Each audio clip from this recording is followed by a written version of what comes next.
So in March of 2023, our leadership team, led by Wade, our CEO, published an internal blog called AI Code Red. And it just summarized what we were seeing in the market. It was a reminder of what the technology could now do. And it was an invitation, really a challenge to all of us to get hands-on with all of this tooling and to find practical ways to use it to help build our company, because in many ways, that's exactly what our customers were asking of us at Zapier. And if we wanted to be able to serve our customers with everything that was going on with AI, we needed to be like right on the frontier and as much of a bit of a leader and a role model in just thoughtful use of AI as we could possibly manage. So that's what the Code Red was all about.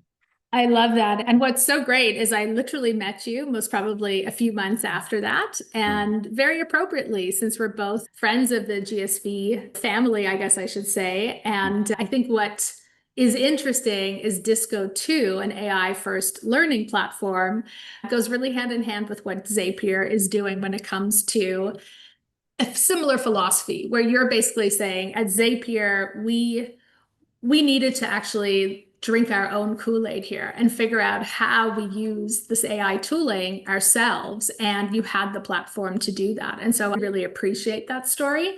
And what I love about what you're saying is that you started also, I believe, with a week-long hackathon. Is that right? That's right. Tell us a bit about that. Like, why the hackathon as a form of learning and what really changed after that hackathon? Our theory of the case from a learning methods point of view for AI, what we were just starting to see anecdotally is that there's no better way for folks to learn how to really put it to work in their day jobs than to experiment, especially guided experimentation. And when you think about what a hackathon or a hack week is, that's effectively what it is. It's guided, purposeful experimentation. And Zapier already had a tradition of a quarterly hackathon. It just so had the very next edition after the Code Red was like the very next week or within. Love it. And this was something we learned that seemed to have worked is there's enough disorientation as it is with learning about AI, thinking about how it's going to influence our team's work. And of course, then also like just the skill building of learning how to put it to work. And so to minimize the overall sense of disorientation in the organization, we tried to integrate learning and building with AI into as many of our existing traditions as possible. And so naturally, Hack Week was one of them. So Hack Week of March of 2023 was all focused on AI, no surprise. And everyone in the company participated, including everyone here on our own people team. And we created a Slack channel where folks could ask any conceivable question.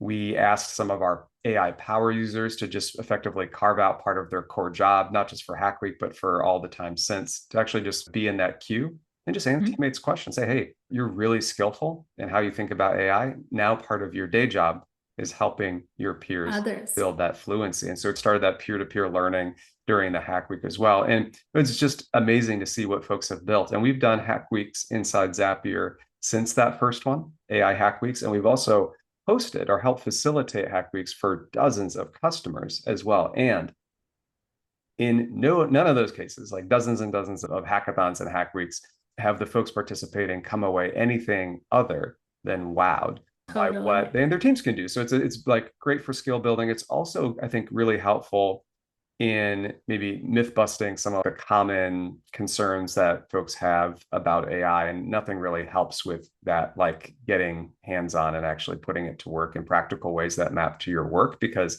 when you can inspect it at that level, I think it just becomes a lot more practical. Yeah, I really love what you're saying. And I think what I'm hearing you say is peer-based and project-based learning are really powerful when it comes to actually transformative learning methodologies. And certainly that's something I believe and Disco believes as well. And what you're also getting to that I think is so interesting is AI fluency is really about a mindset and a capability inside an organization. And the thing that, really had a huge interest on the internet is this amazing rubric that you put together at Zapier. I know you've said AI fluency isn't a skill to build or isn't a box to check. It's actually a skill to build. And you've done a phenomenal job putting this rubric together around what AI fluency can look like in different team contexts. Can you talk a little bit about how you built that rubric? Like, how did you actually go from tacking little bits off the side of your desk, doing hackathons to, okay, now we have more of a playbook or a rubric or a system to say this is unacceptable and this is transformative when it comes to AI fluency? Yeah, that's a good question, Candace. So the this AI fluency framework is about 100 days old. So it's so interesting. Zapier was roughly almost at the 2-year mark in our kind of official AI adoption journey before Mhm. this framework. And what we were realizing is that we were finding some really neat ways to build AI fluency inside the organization with our existing team. And for certain jobs we were hiring for, we were building like AI related skills tests into the interview sequence. And that was great. But we hadn't yet taken a stand on insisting that every hire that we make has some degree of AI fluency coming in the door that we then Mm. can continue to invest in and build upon. And that's the original use case for the AI fluency framework. So we use that framework, which we open source by design. So folks know Mhm. it's one of our companies. We actually just posted it for you in the chat here so people Oh, brilliant. can Okay, take a good. look. So that's Yeah, great. that'll really help as we talk about this. And that was the job to be done is we're going to effectively assess AI fluency for every candidate, for every job we hire into the company from this point forward. And the reason is this is a huge part of what it means to be successful at Zapier. And it's also, I think, a key way that we maintain empathy with our customers. Because again, a lot of what customers are coming to Zapier for is help with their AI transformation journey, both thinking about it from like a strategy and practices point of view, and then of course, figuring out how do we put AI related tools to work to meaningfully improve the way that we get work done inside our organization. And again, if we wanted to maintain empathy for that and model that, like we're better off making sure that everyone who joins the company has some at least foundational degree of fluency. And for folks that are clicking into the framework, I can describe the tiers. There are 4 tiers in the AI fluency framework. The first of which we don't hire anyone in at this level is just very directly called unacceptable. And it's not really an overall judgment call, but if you look at that one, and we'll share it on the screen I here. just shared it here for you. That's Yeah, great. Yeah, there and you go. this is a neat version of it because it breaks it down. It shows some examples of how Mm. we think about it for different roles. So we have an overall fluency framework, which is role agnostic. And then for many of our job types, we get a little bit more specific on how do we know these different degrees of fluency when we see them. And if you look at that unacceptable column, it's the second column right there across these different role types, you'll see that very little of those criteria have to do with skill necessarily. It's a little bit more of a will gate. And by will gate, Mhm. it's just for folks that may not may not really connect with using AI in their daily work, or they may have ideological disagreements with it for a variety of reasons as well. And this is such an important part of how we're building our company and how we're showing up for our customers that we really just can't hire folks into the company that have like ideological disagreements with learning how to use AI in thoughtful ways in our core work. And so that's largely what we're screening out for in that unacceptable tier. And I then love that. let's quickly talk about the 3 others: capable, adoptive, and transformative.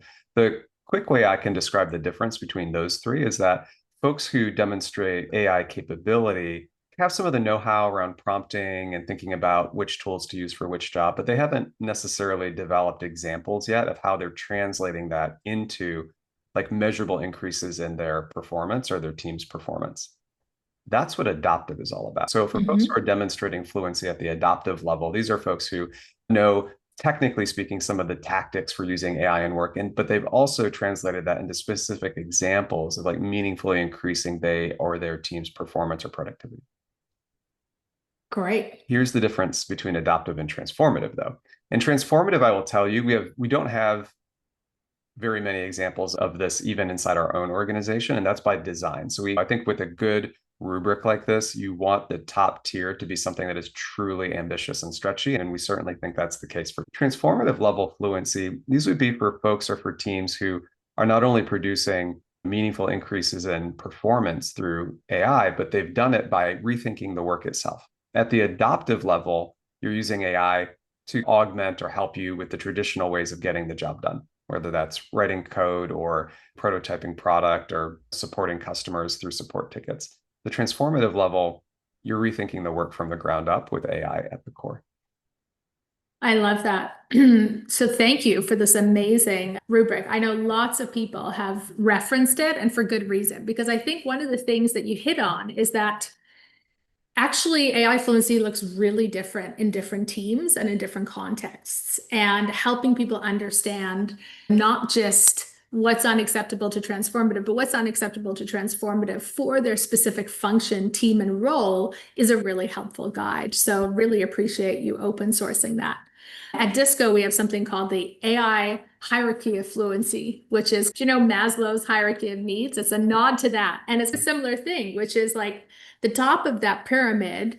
I wonder if I have an image to share. We'll see if we'll throw it there. Is like what you're saying, is that transformative. And not everybody can and needs to do that. But those are the things that are going to have transformative impacts on the business. And one of the things I like about the way you framed it is it's not just about saving time and money. It's often actually about making the service or the value better for that function, which I think is a really important distinction around transformation of an organization. Yes. Let's actually rest on that point for a minute, Candace, because I could not agree more. So it's so interesting you should say that. We did not talk about that before, but No, I think that's so important. For the AI transformation work that we're doing inside Zapier, that's our call to action. There are a lot of meaningful ways we can use AI to save time or money. And by the way, like that's not trivial. That's a big deal for organizations. absolutely. You can then invest your resources in the things that have the very most impact. Using AI and automation in our job sometimes makes the jobs better, right? Because you're abstracting a lot of the admin work or tedium out of the job. We get to do the things that are more uniquely human. So there are lots of benefits, even just to using AI to boost efficiency or save money. That's great. But I really appreciate what you said there, which is you don't have to stop there. Because part of what we're seeing with AI is that sometimes when you're redesigning a process, sometimes you do have to make, at least traditionally, some trade-offs between efficiency and quality. But of course, like with anything, and certainly with AI, what we're really challenging ourselves with is if we're going to redesign a hiring workflow or a code review workflow or a sales workflow, let's have it both ways. Like we think with AI and Absolutely. automation, like why don't let's make it faster. Let's also make it better from a quality perspective. And sometimes that looks like in our customer support team, for example, they've been able to basically double their productivity as measured by the average number of minutes it takes to respond to a customer ticket. But they also challenge themselves to increase the customer satisfaction score for how we show up when folks submit a ticket. So it's just a great example of if we don't challenge ourselves to do both, it's unlikely we will happen upon an outcome that solves for both. But if we start with just insisting that we find a way to increase efficiency, but also quality, our chances of figuring that out end up being like pretty interesting. I love that. That's excellent. So I love that the rubric was originally intended for hiring. But what's interesting about a rubric like this is it equally can be used for upskilling and for learning. And so I'm really curious how in Zapier, you're actually using this rubric to design learning opportunities for people to build transformative capabilities. Is that something you're doing? Is that centralized? Is that decentralized? How do you think about your existing population of talent, learning and upskilling against this rubric in the company? It's a great question. There are a couple things. So one of the places where we've invested the most in learning and upskilling is actually during the new hire experience. So it just follows right on the original use case of Absolutely. so we're vetting for different degrees of fluency. And I also agree with what you said a few minutes ago, Candice, which is that inside of Zapier, we don't need every role to play at that transformative level, because at the transformative level, you're re-architecting like your entire team's workflow. And let's say you have a team, Exactly. let's say you have a team of 5 salespeople, for example. You don't necessarily need or really want all 5 independently to be Yes. No. reimagined. Like it's helpful to It's have too like much. distributors. So all that to say, that's part of what we're thinking about too, is like within a team's design, like it's fine to provide opportunities for everyone to build as much fluency as they can manage. That's pretty no regrets. But when it comes to operationalizing or like rebuilding with AI, like I think it's helpful to have clarity on whose job within a broader team is that really. And then the rest of us still need some degree of fluency, both to contribute to the design of that work. And also, of course, when you reimagine a way of recruiting or doing sales or what have you, we all, of course, then need to adopt the new ways of working, which typically requires some degree of AI fluency. So those are some of the ways we think about it through onboarding. And then the other tactics that we've used for folks that have been here for years is single place to get a speedy answer to any AI related question, easy access to the tools that you need, Hmm. which are sometimes role dependent. So that's something we're kind of like, and of course, there's a ton of stuff coming into the market. So that's a challenge for us, just like I think it is for all of us. When folks say, hey, I found an amazing tool, can I use it? And it's okay, let's do security review, legal review. And that's like really important for us, especially for anything that would touch customer or employee Of data, course. for example. So I think we want to maintain rigor there, but we also want to make sure folks have speedy access to the things that they need. And optimizing for those two things is like a genuine design challenge that I think matters, but it's helpful from an upskilling point of view, right? Because folks having access to new tools is actually one of the ways that we stretch our thinking about what's possible and then also learn different ways of using AI. I love that. That's great. I'll just quickly highlight, I just threw it in the chat for you. This is our, let's see if you can see there. Put this on screen. Oh, there we go. Just to your point on, it's the top of the pyramid's actually pretty small. Like you don't need everyone to be having these breakthroughs around the transformative elements, but you certainly need everybody having their use cases, their tool enablement. And in my opinion, it's having the durable skills to be able to achieve those. Yeah, you make a Thought great that, point. If I look towards the base of this pyramid, yes, towards the bottom on the left, like team and role-based use cases being like part of the foundation, like just yes. on top of the company's overall kind of call to action. And this is actually my first time seeing this, and there's just a lot that's resonating with me. So if I just play this back to you, and maybe Candice, you can tell me if this is the right way to think about it. Of course. So I'm seeing here like foundation, kind of like company point of view. And I think this is really important. And there are still so many organizations out there, understandably, that haven't necessarily established their point of view. And I agree with you. I think that is a foundation for any other, at least focused, like reskilling or goodness that Hmm. happens in the company is what is our organization's AI opportunity or challenge? And sometimes it's both. Here, AI presents an amazing opportunity and take a huge step closer to achieving our mission, but it also presents some challenges, both competitive Of challenges, course. just like meaningful rethinking of like how we show up for our customers. I think every organization needs to answer to this in their own context. Not Absolutely. every organization should even move at the same pace. I think there's a lot of pressure in organizations right now. Like we have to move as quickly as we possibly can, but the climb is steep. Mhm. So like the foundation for this is it has to be like a durable story around like why AI, why, and also a Mhm. story that accounts for the opportunity from the perspective, certainly of the customer and the Absolutely. success of the company commercially. But we also have to include that third leg of the stool, which is like, why does it matter for the individuals doing the work? 1,000%. So I just couldn't agree more there. And then the other thing I would mention is on this like team and role-based use cases.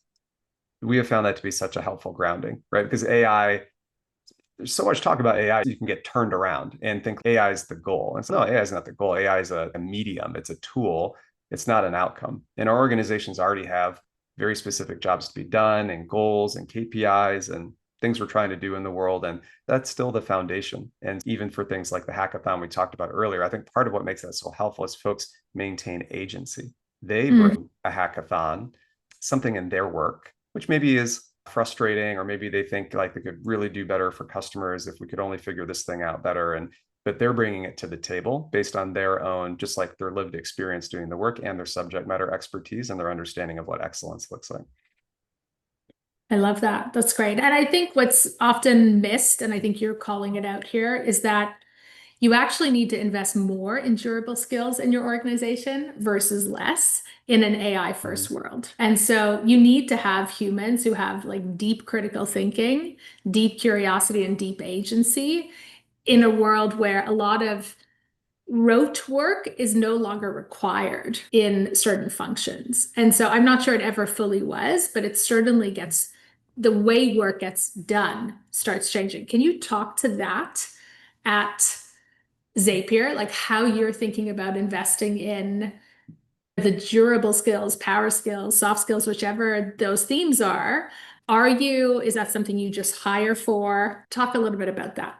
You bet. It's interesting. Some of those components where you're calling durable skills like critical thinking, like problem identification is another one that we think about. Root cause analysis would be another one that we think about. It's just being even more important in Mm-hmm. a world where we're reimagining how work gets done, because you can do a lot of building with AI, but that's not really the point. The question is, you have individuals who understand, again, what great looks like in a certain part of the business, who really understand the craft including how it lands with your end user, whether that's fellow employees, if you have more of an internal facing role, or customers. Like that actually becomes more important because we're throwing the ball up in the air and like reimagining how we do the work in the first place. And if you don't have a deep understanding of the customer or what great looks like, it's really hard to build towards that. Right. Absolutely. Otherwise, if you happen there, it's a happy accident. But we're not betting on that. We're trying to be more intentional. And I know a lot of other organizations are too. All that to say, that's why you'll see in that AI fluency framework as many bullet points that have to do with durable skills as you do what I'd call more technical skills like prompting. The truth of the matter is like prompting is a modality that we're using to build today. Is that the Yeah. modality 2 years from now? I'm not sure. It's probably going to change. But those durable skills, to your point, I think you named it that for a reason, right? Like those are the things that are going to continue to matter no matter what the shape of the technology. You got it. We have a question here from Rachel, and I think it's a lot of people are interested.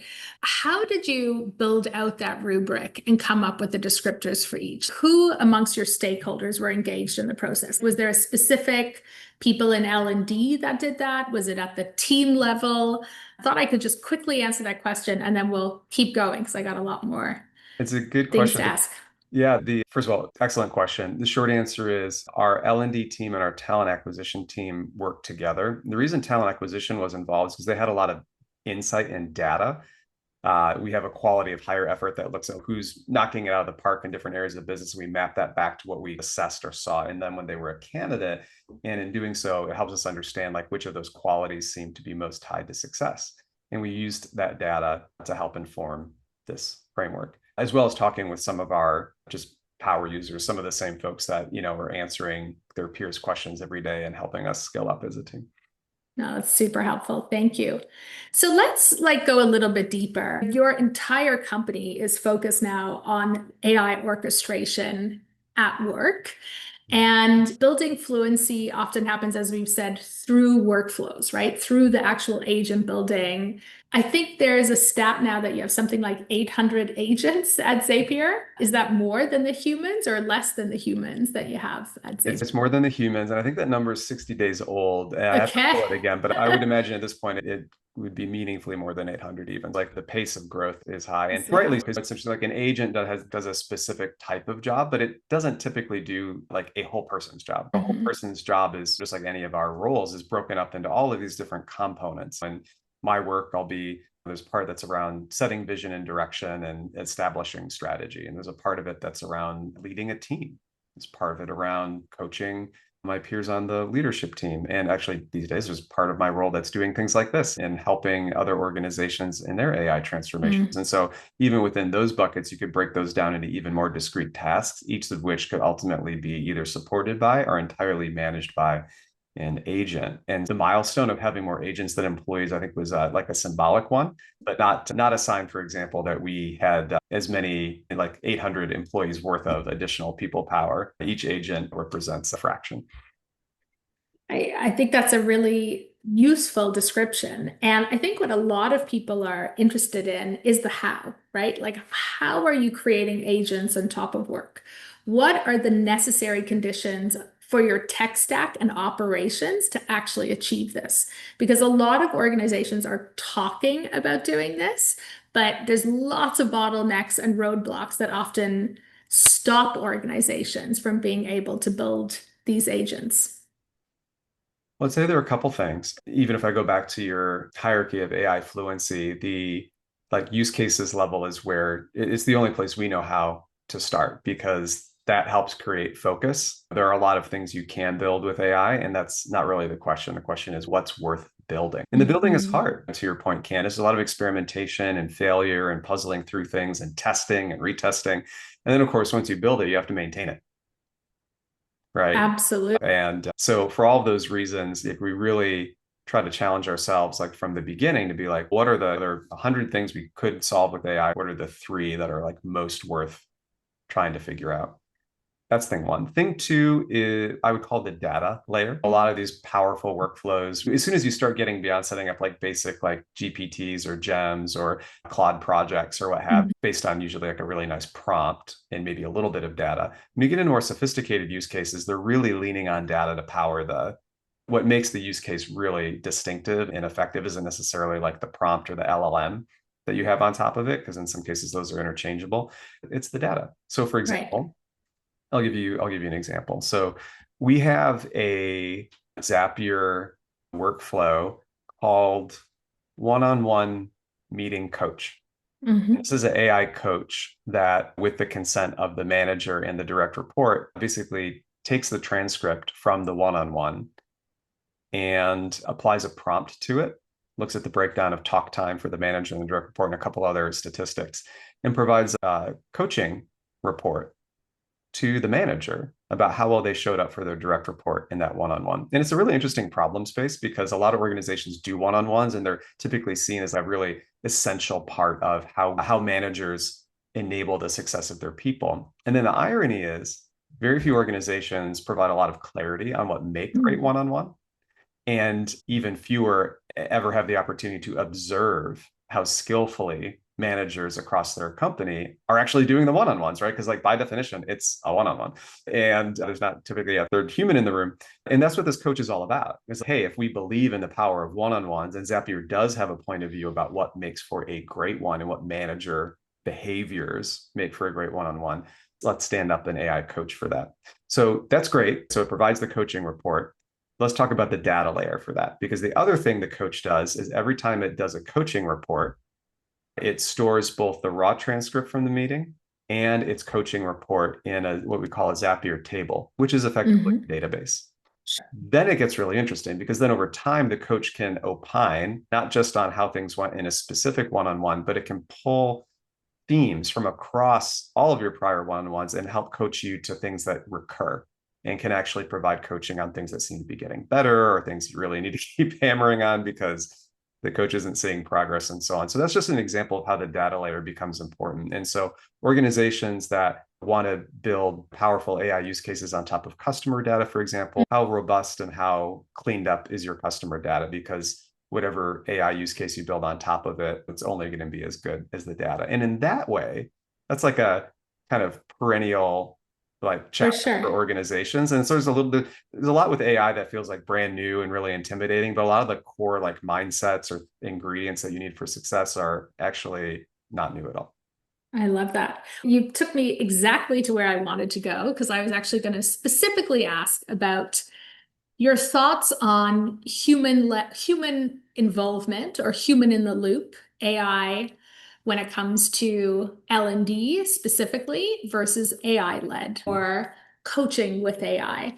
What is the Zapier point of view, and specifically you as the chief people officer, the role for human intervention when it comes to L&D versus getting coaching from an AI? Like, where do you see this? Where is it today in your organization? And where do you see the future leading? Yeah.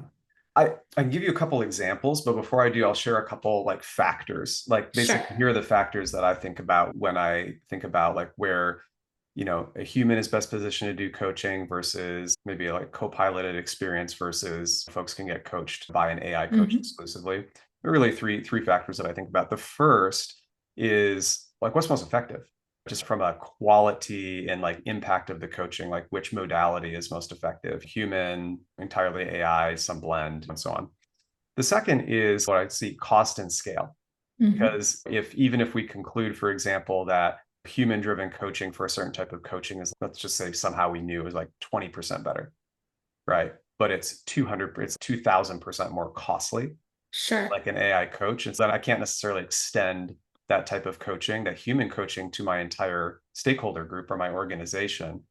And so then you make a decision, right? Is it better to be able to scale a certain type of coaching wall to wall in your organization and serve more users and it's like slightly less effective than the human coaching? So that's thing number two, is like cost and scale. And the Hmm. third is actually, it's a part that gets overlooked in a lot of these decisions, Candace, but it's just as important as the first two. And it's, what are humans willing to accept? It's effectively like, what will people actually use? Because even if, let's say, for example, the first two criteria all point to AI, right? Let's say the AI coaching is measurably more effective than human coaching. Sure. Then let's say, of course, as you would expect, it's way less costly and more scalable, Hmm. available 24/7, and so on. Sure. Okay, that looks really promising. We still have to solve for the third piece, which is, will people use it? Or what would need to be true about it to inspire the trust and like a positive experience such that folks would pull the AI coach off the shelf and actually use it proactively? And so let's dive in. So, first off, I just want to give you a nod to all the durable skills around deep critical thinking around answering this question like this, because I think it's what's often overlooked, right? When it comes to figuring out how AI should be applied in organizations. And I loved your criteria. I loved the first principles approach to thinking through this. Where do you think people are at today? Do you think people are willing to use this, like willing to use an AI coach? Or is AI really, as you said, like an agent that's doing a part of a job? Maybe it's helping you draft a program, and people still want an instructor-led experience or a human-led coaching experience. Like, where do you think people are at Zapier and your customers today when it comes to this? So the answer to this, as you ask it, Candice, it's even as I say it out loud, it's still a little surprising to me because I thought the like adoption curve for AI coaching would be a lot longer than I think it's going to be. Because what I'm Mm-hmm. seeing, here's what I'm seeing, here's what I'm hearing from peers and other teammates and what have you, who have experience with both human coaching and AI coaching. The AI coaching is quite good for many use cases. I think a difference maker for adoption is trust with the data. Again, like Mm-hmm. it's even if I believe I'm using an AI coach, I'm like, wow, the feedback and the coaching is actually really good. It's really personalized, very actionable. I really feel like it understands what I'm trying to get better at. Even if that's true, especially in a corporate setting, let's say it's like a company provided coach, like I need to understand if I'm really going to use it, I need to understand, is my data being stored? If it's being stored, who will have access to it? In what ways, if any, will it be used? How long will the data be retained?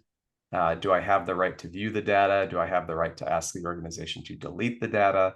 And by the way, all of those questions are like kind of timeless, like data privacy questions. They're not new at all. Like AI did not inspire For these sure. questions. These are Yeah. questions our organizations ask every day when we're bringing new tools and use cases online. I think the difference for something like an AI coach is, does the coach and the way you set it up in the UI, does it proactively walk the user through the answers to those questions? Because usually there Mm-hmm. are pretty good answers to those questions, at least the stuff we set up at Zapier. But if you don't proactively share that with the user, then they're left guessing or wondering, Yeah. and that can curb adoption rather than Yeah. promote adoption. So I think there's this like notion of being proactively transparent about the answers to these data privacy questions can really help with Yeah. adoption of coaching, but otherwise can be a barrier, even if folks have experience that the coach can be quite effective. And then last but not least, maybe one of the most profound things I've heard from folks on AI coaching is that sometimes there's a topic like so personal or so vulnerable that if it were not for an AI coach,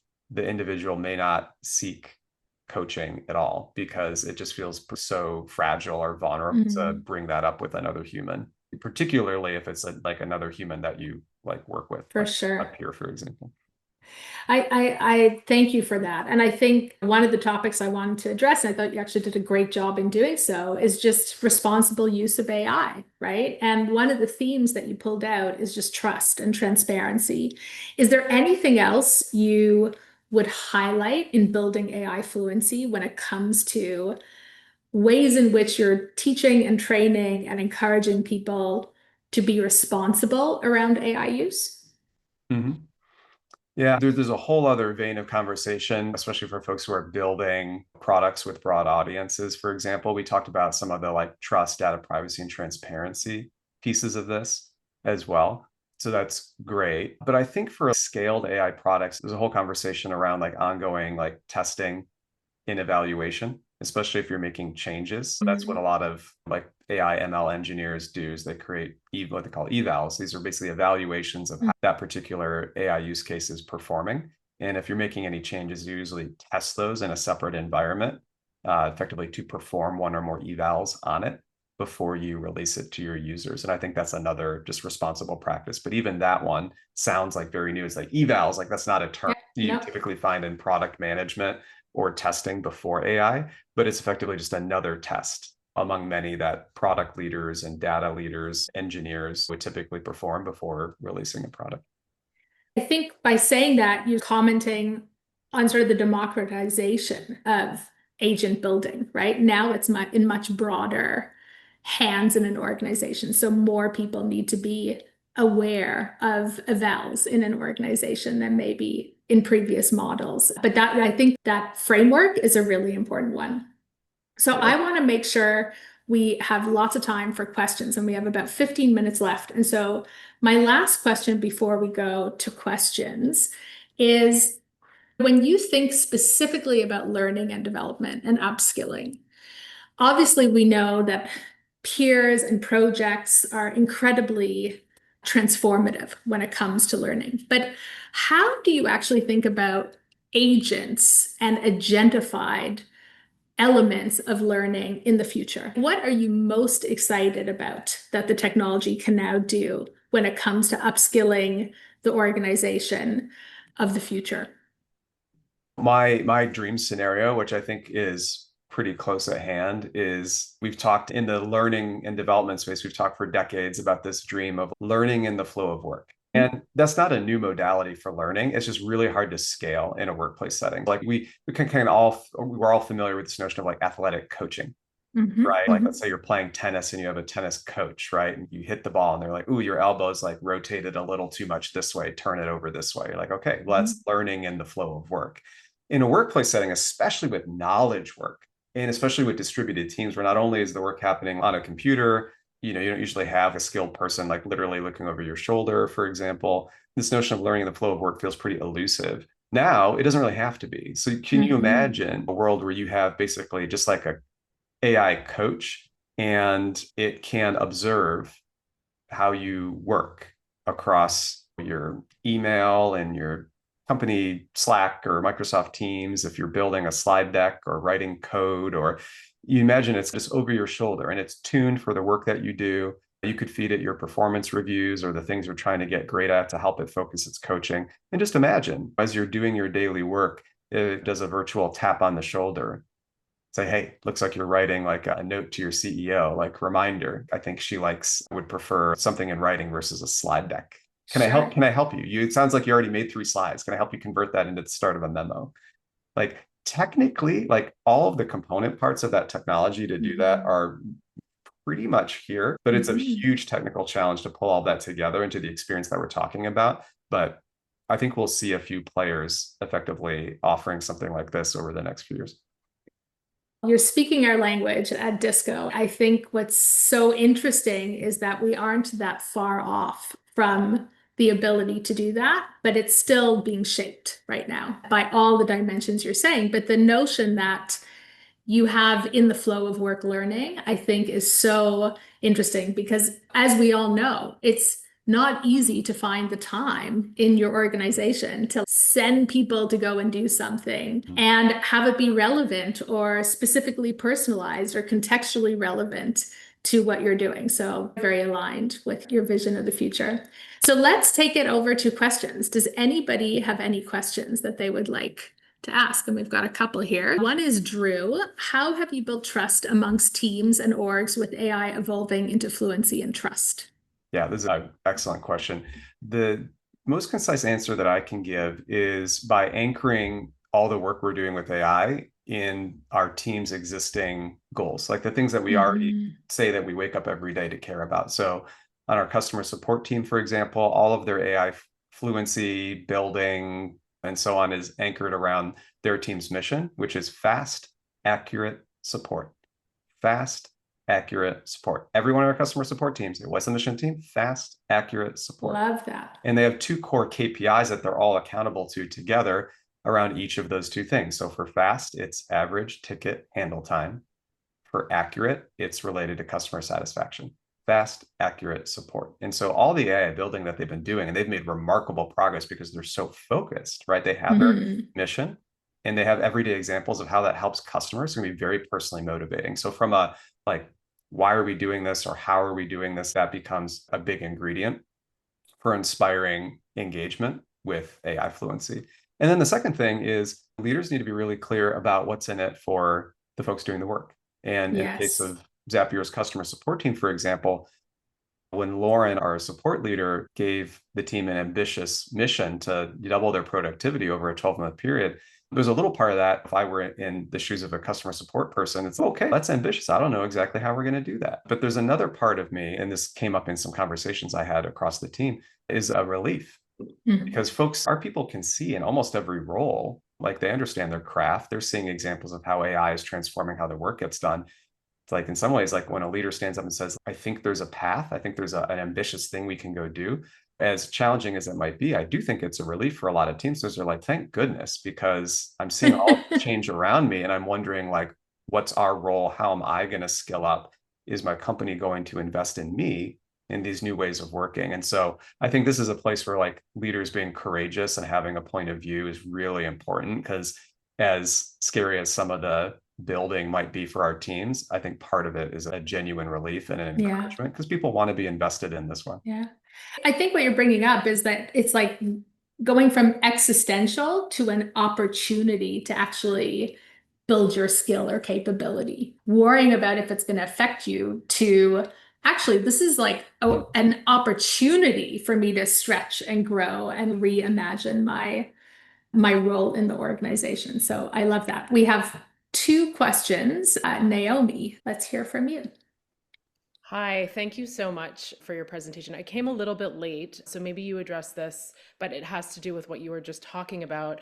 Love the article by Brian Elliott in Charter about your approach to elevating people's salaries before they even build AI capability. I thought that was really cool and innovative. And as the chief people officer, I was just wondering like how you came to that decision, how it's going, what outcomes you're looking to drive. Naomi, thanks for that question. Because yeah, in Brian's article, I think yeah, you read that and you're like, goodness gracious, it's actually pretty debatable, right? So why would Zapier write this big check to raise salaries for everyone in the company before we had seen meaningful productivity gains?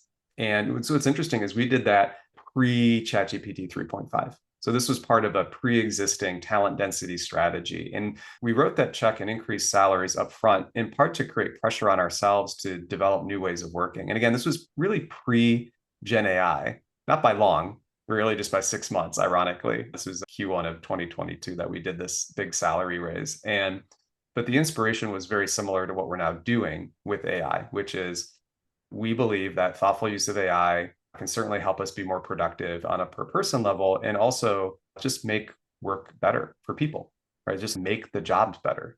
As I think it's Adam Grant's podcast, the tagline is my job is I do research about how to make work suck less, right? Well, yeah, we're interested in that too. So anywho, that was the inspiration, Naomi, is let's actually create this pressure. There are a lot of existing benefits, by the way, to like paying people really well. Attracting talent is easier, retaining Sure. talent is easier. So we believed in all of that, but we knew that to close the circle on the ROI, we would need to develop these new ways of working and make sure that teams like Lauren's on our customer support team are able to be unusually productive. Now, the great thing about that too is like folks are then being invested in a way that's tangible and meaningful, and that creates a whole other layer of stickiness within the organization in addition to unusually good pay. Amazing. Really, Excellent. I wish more would follow suit. So hopefully the word will get out. Drew, let's go to you. Hi, thank you. Good morning. And thanks for answering my original question too. But as you were giving your answer, my brain started thinking of this other question. I'm looking at the frameworks here, both that were presented, and we're going to have a generation of learners who are coming into the workforce who are completely comfortable with AI. How does that shift? How do you think that's going to shift these frameworks? Because some of this we're not It's a even going to great, have to be worried about anymore. Yeah, Drew, it's such a good question. Yeah, I agree with you. I think a framework like this ends up having to be pretty dynamic. And I hope, for example, that we can just cross out, for example, like that whole capable one, because that just becomes table stakes. And then the question will be, okay, well then what does it mean to raise the bar for this? And I think we'll learn a lot. And we ask for feedback even on this framework as we're talking with other organizations that are adopting it, because even today, there are probably some things we could add or tune up. excellent. And let's maybe leave the last. Arthi, did you have a question? No, great. Let's leave the last say to you, Brandon. If you were to leave a piece of advice for any people in L&D leaders, what's your like in this moment at the transition of where AI is and what you've learned at Zapier? What's the one move an L&D leader should be making to drive AI fluency this quarter? And what's like the one pitfall that you really hope that they avoid? I'll start with the pitfall. Just like with a lot of L&D efforts, like we should just remind ourselves that nothing beats learner agent. And so creating learning experiences where folks are inspired to bring to the table like a specific thing they want to get done, where that particular upskilling is needed to deliver a great result, something that means something to them. Like that, developing and cultivating that intrinsic motivation is incredibly powerful because folks will run through a proverbial brick wall in pursuit of something that they genuinely care about, even if it requires that they learn or relearn a ton of stuff. So that would be, I think, both the pitfall is maybe also the thing to do in my piece of advice. So consider that two sides of a coin. But again, I think the big idea here is that all of these skills are in service of something, really making sure that folks have the space to be or effectively make sure that we're priming folks to be like, okay, what's the opportunity, my team's opportunity? Why does that matter for me? Why does that matter for the customer? And then the learning experience, the great thing about AI is that it is a new learning mode in and of itself. I was building an agent the other day and I got stuck on something. And this was in Zapier, by the way, and we have an AI co-pilot. So it's like a little meta. You're like building with AI, but then you have an AI co-pilot that can help you with what you're building, right? So it's like having a coach over your shoulder. And I just described, I said, hey, like I thought I set this up. And then when I run my agent, like this thing happens. Can you look at it and tell me I should do differently? And it has an answer to the question. Like it's coaching you through it. And so it's just remarkable. So I think that's maybe the other like encouragement I would give for L&D leaders as well is really get hands-on as well. Like it's great to be building things for others, but it's no substitute for being on our own learning journey because some of the even modalities that are possible now are brand new effectively. And we should get in there and really experience it firsthand because I think it will push our thinking on how we actually design for our learners. Amazing. Want to say thank you so much for joining us. This has been a fantastic conversation. It has sparked so many interesting ideas about how organizations should be upskilling and learning about AI by, as you say, using AI themselves to project-based learning, peer-based learning, the future of AI agents. So I can't thank you enough for sharing your wonderful insights.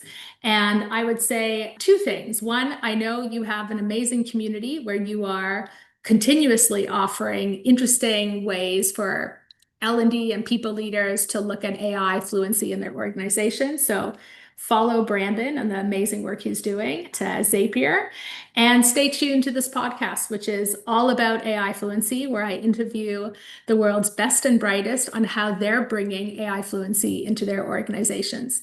Thanks so much and have a great day. Same to you, Candace. This was fun. Super fun. Thank you.